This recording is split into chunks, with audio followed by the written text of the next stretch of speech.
ওম শান্তি। আজকের অব্যক্ত বাণী সফলতার আধার সংগ্রহ আর সংগ্রাম করার শক্তি। 12/3/1972। তো আমাদের বাবা আমাদেরকে বলছিলেন আমরা হলাম মাস্টার ত্রিমূর্তি শিব। সেজন্য আমাদের 3টে কর্তব্য একসাথে করতে হবে: স্থাপনা, বিনাশ আর পালনা। তো বাবা বলছিলেন আমরা হচ্ছি ব্রাহ্মণ। তো ব্রাহ্মণ কথা শোনাবে, জ্ঞান শোনাবে, সেটা দিয়ে স্থাপনা করবে, সেটা ঠিক, কিন্তু তাকে বিনাশও করতে হবে আর তাকে পালনার কাজও করতে হবে। তারপরে বাবা বলছে যখনই আমরা কারো পালনা করব, ওই সময় আমাদের মধ্যে যেন কল্যাণকারী ভাবনা থাকে, বৃত্তি থাকে। তাহলে সে যে কোনো রকম অপকারী আত্মা হলেও আমার পালনা পেয়ে সে উপকারী হয়ে যেতে পারে। যে কোনো পতিত আত্মা হোক, সে পতিত পাবনে বৃত্তি দিয়ে সে কিন্তু পাবন হয়ে যেতে পারে। তো সেজন্য বাবা বলছেন अगर उनका पतितपना देखेंगे तो नहीं हो सकता है। আমি যদি তাদের পতিতপনা দেখতে থাকি, ও এরকম, ও এই খারাপ কাজ করেছিল, তাহলে আমি ওকে পালনা দিতে পারবো না। সেজন্য বাবা বলছে পালনার সময় কল্যাণকারী বৃত্তি রাখো।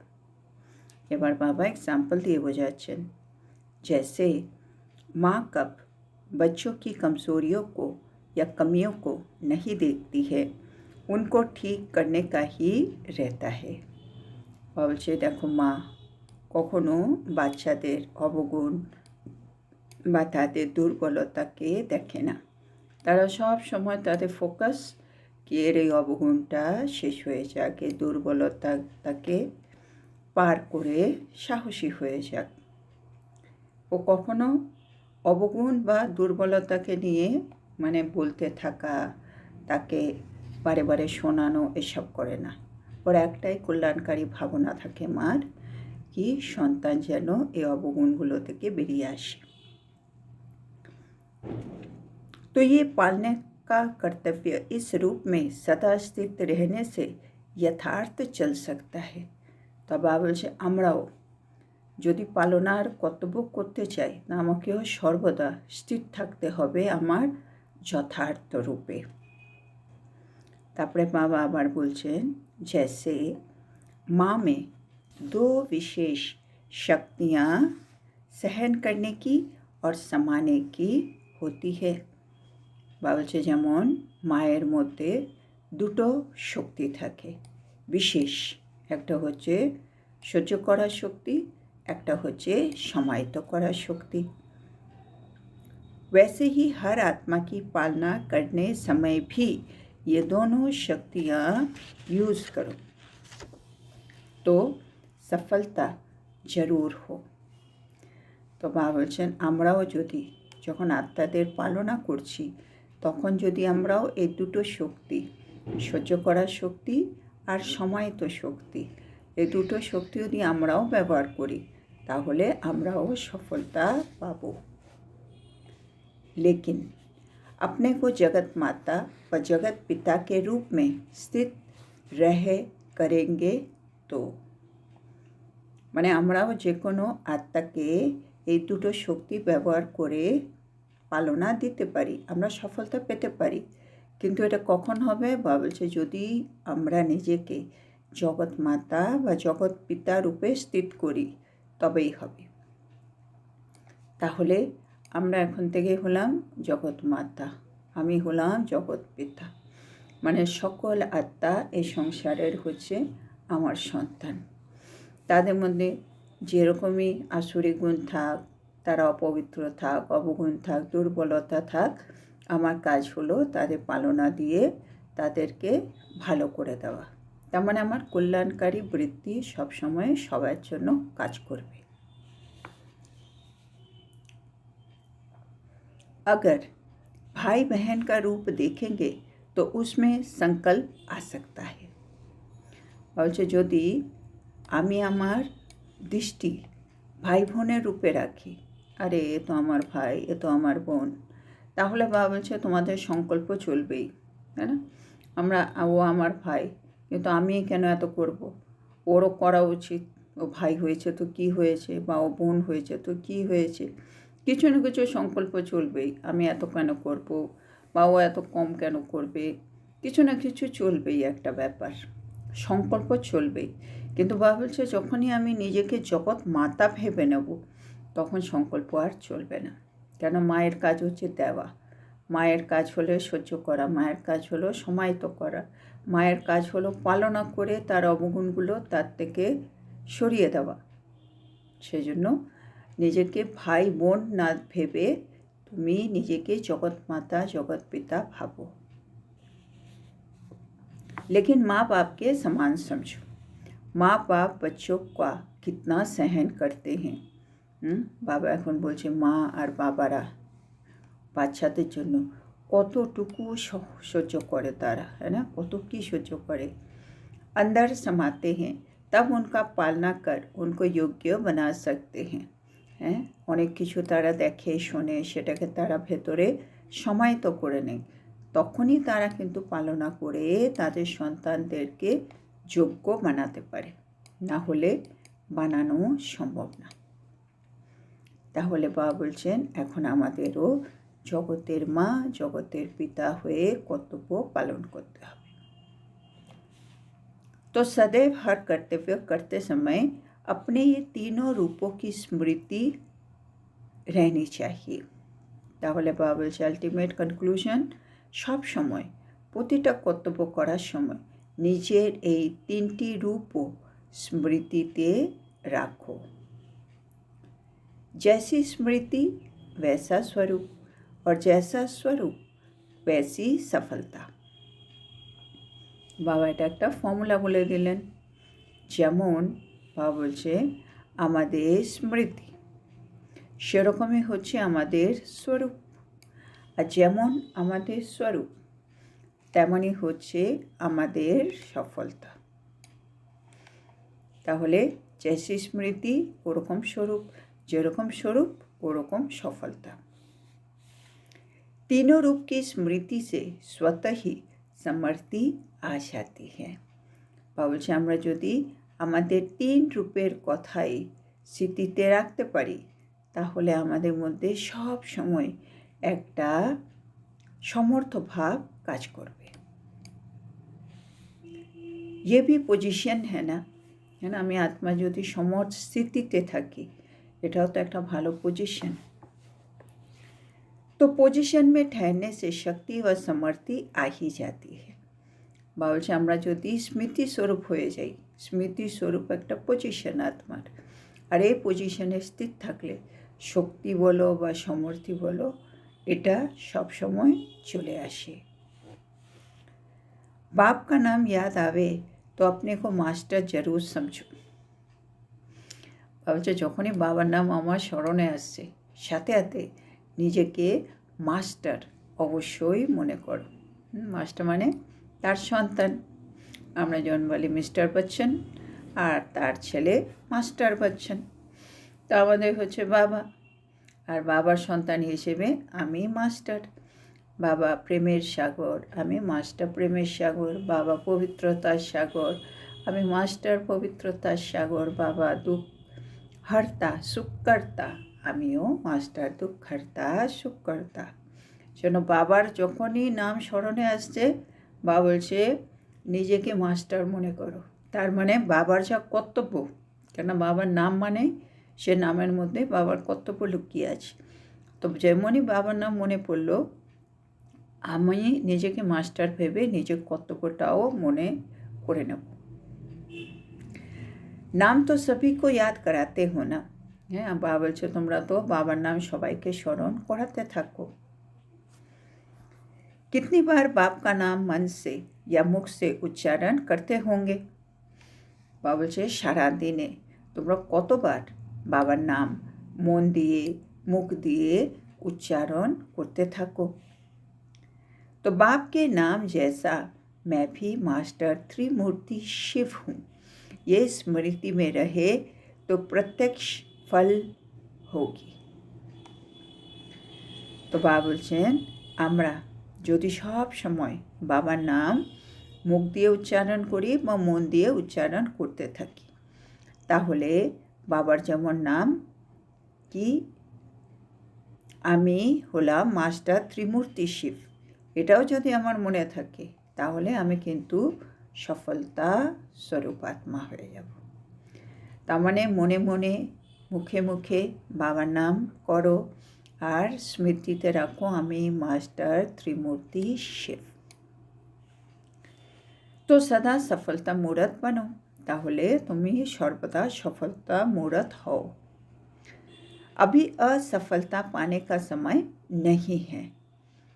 তো বাবা বলছেন এখন অসফলতা পাওয়ার সময় কিন্তু আর নেই। এবার বাবা কত সুন্দর বোঝাচ্ছেন এটা। अगर 10 बार सफलता हुई, एक बार भी असफल हुए तो उसको असफलता कहेंगे।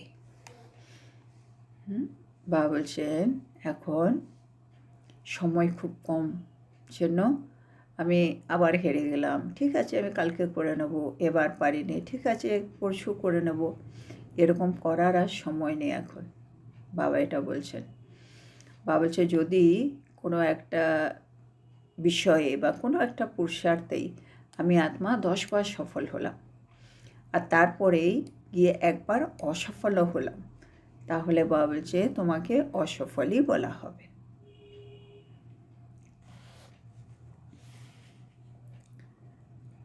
तो कर्तव्य और स्वरूप दोनों साथ साथ स्मृति में रहे तो फिर कमाल हो।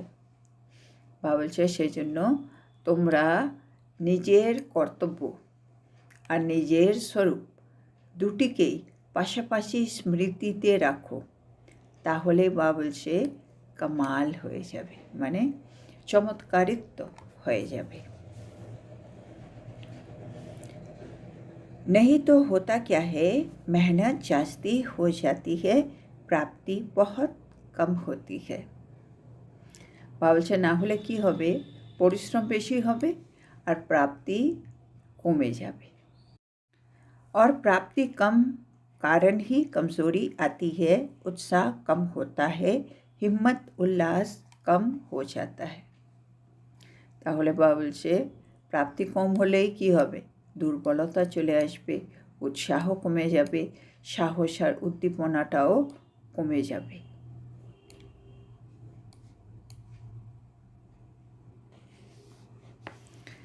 কারণ আপনা হি হ্যায়, তো কারণটা কিন্তু আমার নিজের মধ্যেই আছে, মানে বাইরের কোনো জিনিস নয়, আমার জীবনেই আমি কারণকে লুকিয়ে রেখেছি, যার জন্য আমার প্রাপ্তি কম হচ্ছে।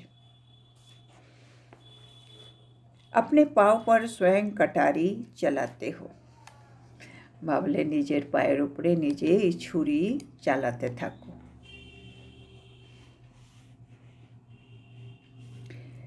इसलिए जबकि अपने आप जिम्मेवार हो तो सदैव अटेंशन रहना चाहिए। বাবা বলছে এখন যখন তোমরা নিজেই নিজেকে দায়িত্ববান মনে করছো, তাহলে সব সময় একই अटेंशन रखो।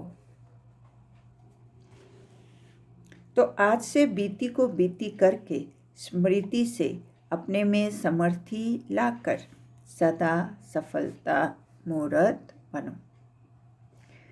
तो आज के 30 तारीख হয়ে গেল ডিসেম্বরের। তো বাবা বলছেন এখন না অতীতকে অতীত করে দাও, তারপরে স্মৃতি দিয়ে নিজের মধ্যে সমর্থী ভাব নিয়ে এসো, তারপরে বাবা বলছে সফলতা मूरत হয়ে যাও। फिर जो ये अंतर होता है, आज उमंग उल्लास बहुत है, कल फिर कम हो जाता है, ये अंतर भी ख़त्म हो जाएगा। তো বাবা বলছে অনেক সময় দেখা যায় না আজ উৎসাহ উদ্দীপনা অনেক বেশি, আবার কল কম হয়ে গেছে, তাহলে বাবা বলছে এই যে অন্তর আসছে, মাঝখানে যে পার্থক্য আসছে, সেটা কিন্তু এবার কমে যাবে। सदा उमंग और उल्लास और सदा अपने में प्राप्ति का अनुभव करेंगे। আর সবাই কী রকম অনুভব করবে? উৎসাহ আর উদ্দীপনা। আর বা বলছে সব রকম প্রাপ্তির অনুভব করবে। माया को, प्रकृति को दासी बनाना है। বা বলছে আমাদেরকে কাকে কাকে দাসী বানাতে হবে সঙ্গম যুগে? মায়াকে আর প্রকৃতিকে। सतयुग में प्रकृति को दासी बनाते हैं तो उदासी नहीं आती है। বলছে সত্য যুগে আমরা প্রকৃতিকে তো দাসী বানিয়ে নিই। হ্যাঁ, ওখানে রাজা যে হবে সে হবে প্রকৃতিপতি, প্রকৃতিজিৎ আত্মা। কিন্তু বাবা বলছে এখানে বাবা দেখে যখনই আমরা প্রকৃতিকে দাসী বানাই তখনই দেখা যাচ্ছে আমাদের মধ্যে उदासी চলে আসে। उदासी का कारण है प्रकृति का माया का दास बनना। এবার বাবা আমি আত্মা ধরো খুব উদাসীন হয়ে বসে আছি। তো বাবা বলছে উদাসীন মানে কি? উদাসীন মানে প্রকৃতির তুমি দাস হলে, উদাসীন মানে মায়ার তুমি দাস হলে।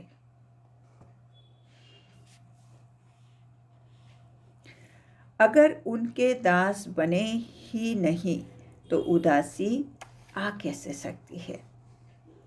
যদি বা বলছে আমরা প্রকৃতির দাসী না হই তাহলে বাবা বলছে তোমাদের মধ্যে উদাসী আসতে পারে না।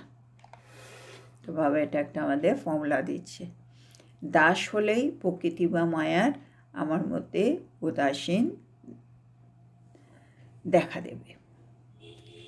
তো কभी माया के दास व दासी न बनना, তাহলে কখনো মায়ার দাস বা দাসী হইও না। यहाँ जास्ती माया व प्रकृति का दास बनेंगे तो उनको वहाँ भी दास दासी बनना पड़ेगा। বাবার একটা ফর্মুলা দিচ্ছে, এখানে আমরা যত বা বলছে মায়া বা প্রকৃতির দাস হবে এখানে, সেখানে গিয়েও সত্যযুগে গিয়েও তোমরা দাস দাসী হবে। क्योंकि संस्कार ही दास दासी का हो गया। আর এটা কেন হবে? কেননা আমাদের সংস্কারই দাস দাসীর হয়ে গেছে। কেননা আত্মা যখন যাবে, আত্মা তো স্থূল জিনিস নিয়ে যাবে না, কিন্তু সূক্ষ্ম জিনিস আত্মা মন বুদ্ধি সংস্কারের মাধ্যমে নিয়ে চলে যাবে। সেজন্য যখনই বা বলছে আমরা মায়ার দাস হচ্ছি, প্রকৃতির দাস হচ্ছি, তাহলেই উদাসীন আর সত্যযুগে গিয়ে দাস দাসী হব। কেন? সংস্কারটা পাল্টায়নি। यहाँ दास दासी भी रहा, उदास भी रहा, वहाँ भी दास बनना पड़ा, फायदा क्या? বাবা হিসেব করে বলছে এখন যদি এরকম হয় আমার সংস্কারটা দাস দাসী থেকে যায়, তাহলে আমি সত্যযুগে গিয়ে দাস দাসী হব।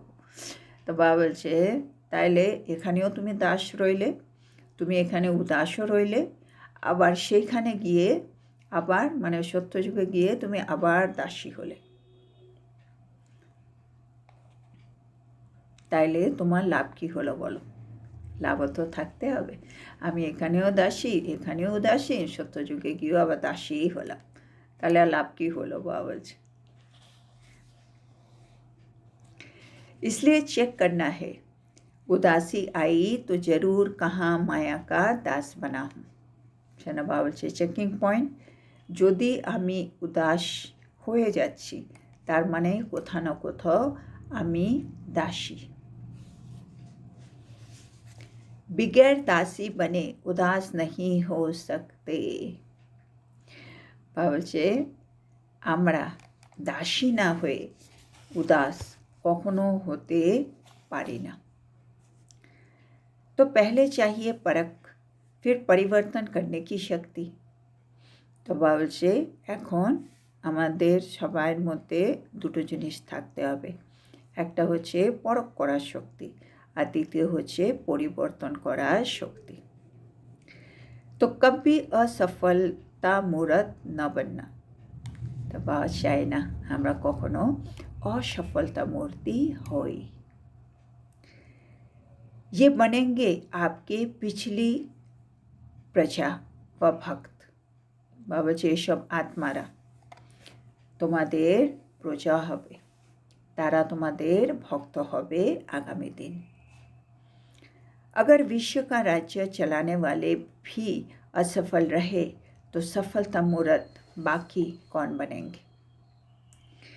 বলছে যারা বিশ্বের রাজ্য চালাবে তারা যদি এখন থেকে অসফল হতে থাকে তাহলে তারা সফলতা मूर्त কি করে হবে।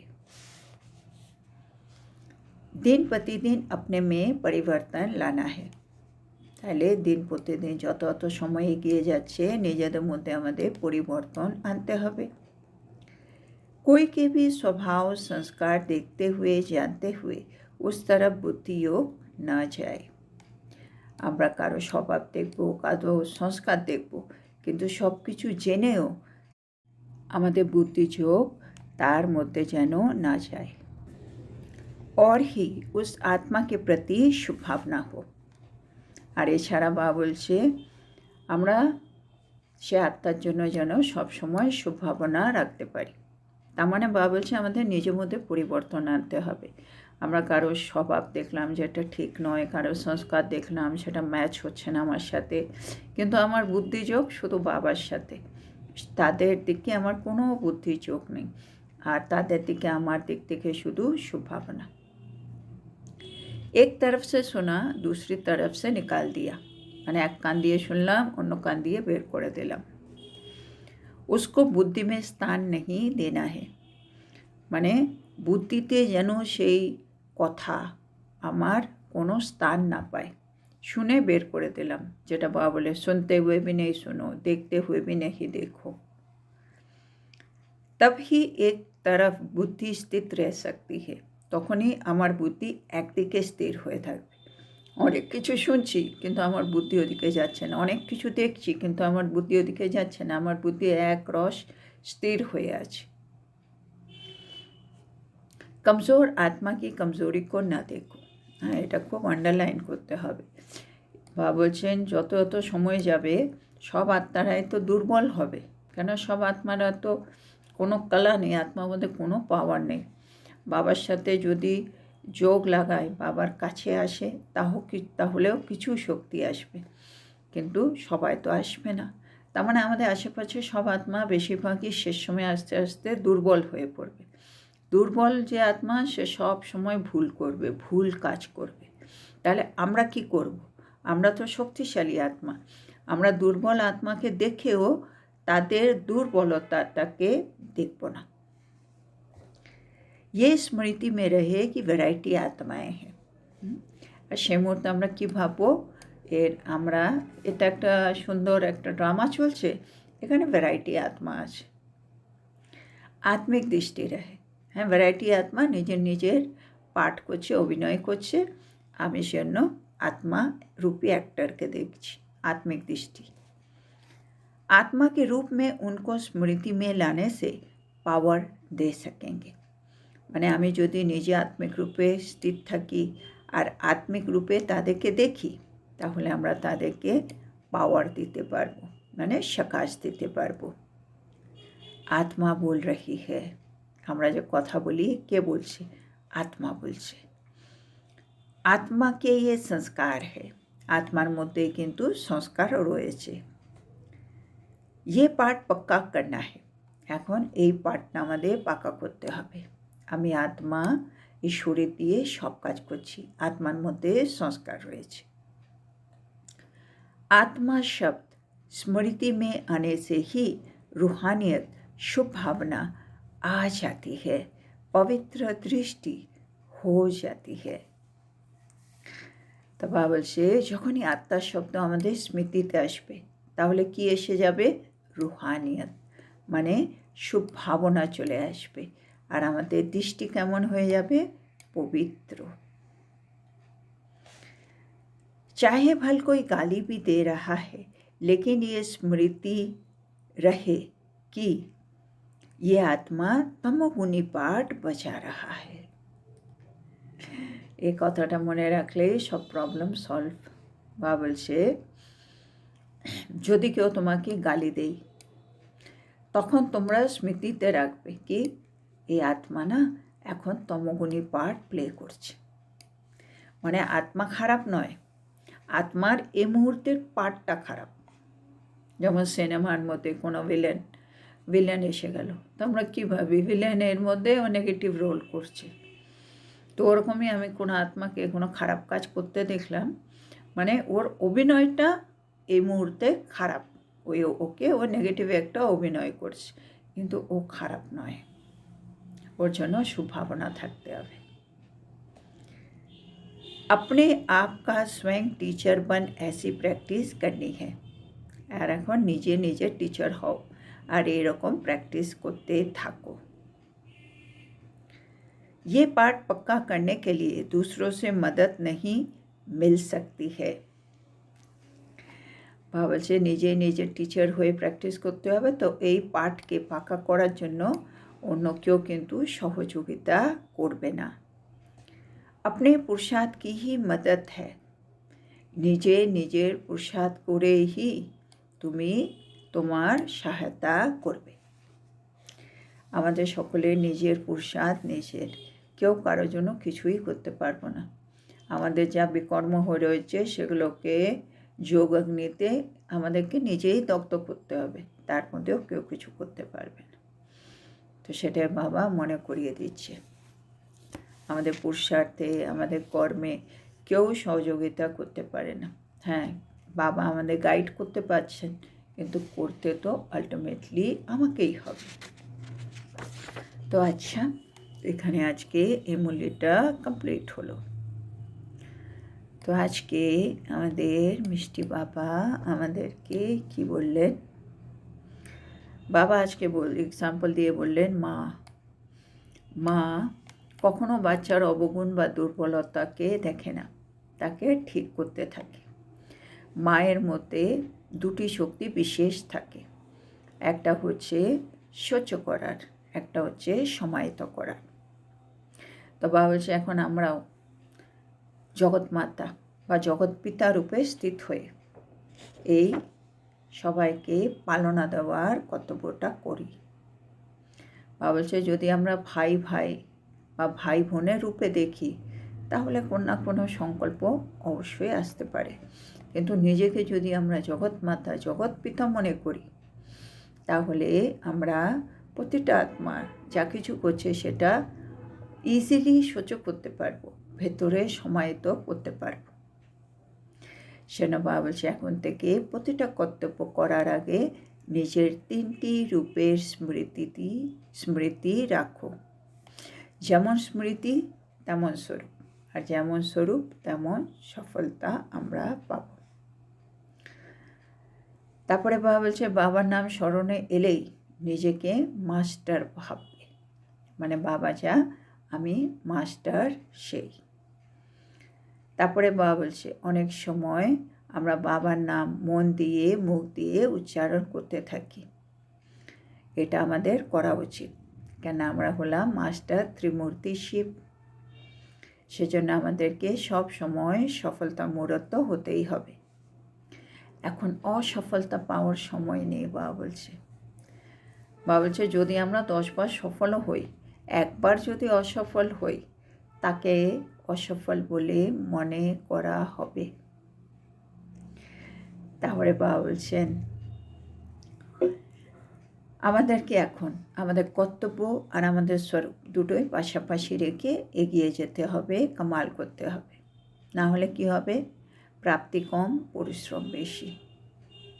তখন আমাদের মধ্যে দুর্বলতাও চলে আসবে, উৎসাহ কমে যাবে, সাহস উদ্দীপনা কমে যাবে। সেজন্য বাবা বলছে এরকম যদি হয় তার মানেই হলো তুমি নিজের পায়ের উপরে নিজে ছুরি চালিয়েছ। কিন্তু আমরা তো দায়িত্ববান আত্মা, সেজন্য আমরা অ্যাটেনশন রাখবো। বাবা বলছে बीती को बीती করো, অতীতকে অতীত করে দাও, নিজের মধ্যে সমর্থি ভাব নিয়ে আসো।